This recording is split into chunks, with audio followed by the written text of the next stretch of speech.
అందరికీ నమస్తే అండి. ఈ స్క్రీన్ మీద కనిపిస్తున్న ఇమేజెస్, ఈ వ్యక్తులు అందరూ కూడా వైఎస్ఆర్ కాంగ్రెస్ పార్టీ నాయకులు, జగన్మోహన్ రెడ్డి గారికి వీర విధేయులు. మరి వీళ్ళు రాబోయే ఎన్నికల తర్వాత వీళ్ళ పరిస్థితి ఏంటి? సాధారణంగా పార్టీ తరపున ఎమ్మెల్యేగా పోటీ చేసి ఓడిపోయినా, లేదంటే పార్టీ ప్రతిపక్షంలో ఉన్నప్పుడు ప్రతిపక్ష పార్టీ ఎమ్మెల్యేలుగా ఉన్న, నియోజకవర్గ ఇన్ఛార్జీలుగా ఉన్న ఒక రకమైన గుర్తింపు ఉంటుంది. ప్రజల్లోనూ రాష్ట్రంలోనూ ఒక గుర్తింపు ఉంటుంది. పార్టీ టిక్కెట్ ఇవ్వలేదు, నిరాకరించింది అంటే అవమానమా కాదా? కొంతమందికి వైఎస్ఆర్ కాంగ్రెస్ పార్టీలో కొంతమందికి టిక్కెట్ ఇవ్వకుండా నిరాకరించడం ద్వారా అవమానాలు, కొంతమందికి హామీలు ఇచ్చి ఇదిగో అది చేస్తాం, ఇది చేస్తాం, ఇలా చేస్తాం, అలా చేస్తాం అని హామీలు ఇచ్చి నెరవేర్చకపోవడం ద్వారా అవమానాలు, ఇవన్నీ వైసీపీలో ఉన్నాయా లేదా? సో అదే ఈరోజు ఈనాడులో కూడా ఒక ఆర్టికల్ రాశారు. ఈనాడులో ఇదే నిజం, అదే జగనైజం అని రాశారు. అంటే అవసరానికి వాడుకొని ఆ తర్వాత వదిలేయడమే జగన్మోహన్ రెడ్డి గారి నైజం అనేటట్టు రాసుకొచ్చారు. నిజమా కాదా అనేది వీళ్ళని నేను ఇప్పుడు స్క్రీన్ మీద చూపిస్తున్నది 5గురే కావచ్చు, కానీ పక్కన మరో 15 మందో 20 మందో ఉంటారు. చూపించిన వాళ్ళు మరో 15-20 మంది ఉంటారు. ఆ సంఖ్య 50కి వెళ్ళొచ్చు, 60కి వెళ్ళొచ్చు ఎన్నికల సమయానికి. సో ఒక్కొక్కరిని ఒక్కొక్కలాగా. ఇప్పుడు మేకపాటి రాజమోహన్ రెడ్డి గారు పార్టీ ఆవిర్భావం నుంచి పార్టీకి కింద పునాదులు ఉంటాయి చూడండి, పార్టీ పునాది స్థాయి నుంచి ఇటుక పేర్చుకుంటూ వచ్చిన వ్యక్తి ఆయన. పార్టీ అధికారంలోకి వచ్చే వరకు ఆయన చాలా కష్టపడ్డారు, డబ్బులు ఖర్చు పెట్టారు, కష్టపడ్డారు, అన్నీ చేశారు. ఆయనకు 2019లో ఎంపీ సీట్ ఇవ్వలేదు. ఇస్తే ఈజీగా భారీ మెజార్టీతో గెలిచే వ్యక్తి ఆయనకి ఎంపీ సీట్ ఇవ్వాల, పరాయి టీడీపీ నుంచి వచ్చిన వ్యక్తికి ఇచ్చారు.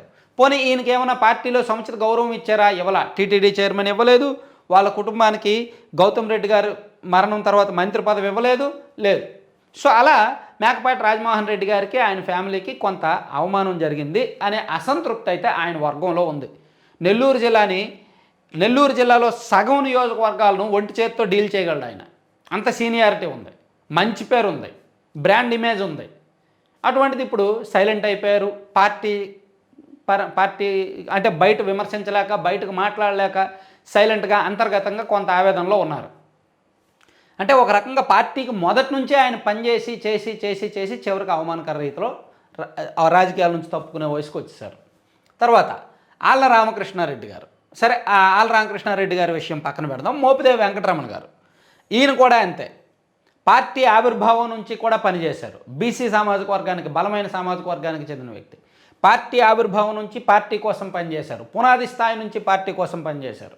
2 ఎన్నికల్లో ఓడిపోయారు కాబట్టి ఇంకా మీరు పనికిరారు, మీరు అవసరం లేదు అని పక్కన పెట్టడం పట్ల ఆయన వర్గం కూడా జీర్ణించుకోలేకపోతుంది. ఆయన చాలా సౌమ్యుడు, మంచి పేరుంది. గతంలో రాజశేఖర రెడ్డి గారు సీఎంగా ఉన్నప్పుడు మంత్రి పదవి చేశారు. జగన్మోహన్ రెడ్డి గారికి సంబంధించిన కొన్ని కేసుల్లో ఆయన కూడా ఆరోపణలు ఎదుర్కొన్నారు, చాలా ఇబ్బందులు ఉన్నాయి. సో ఆయన్ను కూడా ఇప్పుడు పక్కన పెట్టే పరిస్థితి వచ్చింది. ఇక ఆళ్ల రామకృష్ణారెడ్డి గారు మంగళగిరి ఎమ్మెల్యే, 2 టైమ్స్ 2 సార్లు మంగళగిరి ఎమ్మెల్యే, ప్రస్తుతానికి సిట్టింగ్ ఎమ్మెల్యే. యాక్చువల్లీ ఈయన జగన్మోహన్ రెడ్డి గారి కోసం ఈయన చాలా చేశారు. వైఎస్ఆర్ కాంగ్రెస్ పార్టీ కోసం ఈయన చాలా చేశాడు. 2014 నుంచి 19 వరకు పార్టీ ప్రతిపక్షంలో ఉన్నప్పుడు పార్టీ ఏం చేయమంటే ఆయన చేశారు. టీడీపీ వాళ్ళ మీద కేసులు పెట్టారు. టీడీపీ వాళ్ళ మీద ప్రైవేట్ కేసులు వేశారు. రాజధాని ప్రాంతంలో తనున్న ఎమ్మెల్యే కాబట్టి, ఆ తాడికొండ, మంగళగిరి, ఆ రాజధాని ప్రాంతం మొత్తానికి తను ఉన్న ఏకైక ప్రతిపక్ష ఎమ్మెల్యే కాబట్టి రాజధాని ప్రాంతంలో జరుగుతున్న చిన్న లోపాన్ని, అవినీతిని కూడా బయటకు తీసి చంద్రబాబు గారికి, లోకేష్ గారికి పర్సనల్ శత్రువు అయ్యి టీడీపీ వాళ్ళ చేత చాలా దారుణంగా అవమానపడ్డాడు ఆయన.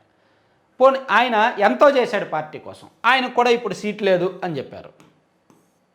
మరి దీన్ని అవమానం అనాలా, ఏమనాలి? అవమానించినట్ట కాదా?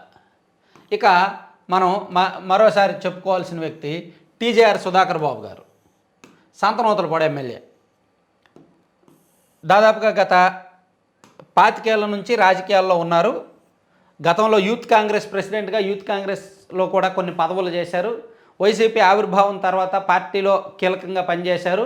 2019 ఎన్నికల్లో సంతనూతలపాడు ఎమ్మెల్యేగా గెలిచారు.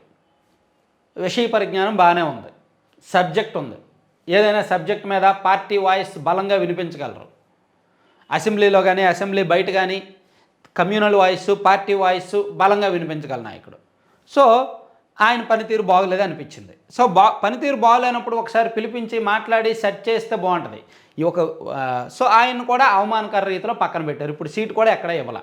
ఆయన సీటు తీసుకొచ్చి వేమూరు ఎమ్మెల్యే మంత్రి నాగార్జున గారికి ఇచ్చి ఆయనకు ఎక్కడ సీట్ లేదు ప్రస్తుతానికి సుధాకర్ బాబు గారికి. సో ఆయన కూడా ఒక రకంగా అవమానించినట్టే. ఇక బాచిన కృష్ణ చైతన్య గారు 45 ఇయర్స్ నుంచి వీళ్ళ ఫ్యామిలీ రాజకీయాల్లో ఉంది. బాచిన చెంచుకర్డే గారు 4 టైమ్స్ ఎమ్మెల్యే. ఆయన రాజకీయ వారసుడిగా కృష్ణ చైతన్య గారు వచ్చారు. వైసీపీ ఇన్ఛార్జిగా అద్దంకి నియోజకవర్గంలో వైసీపీని టాప్ లెవెల్కి తీసుకొచ్చారు. పనిచేశారు, కష్టపడ్డారు.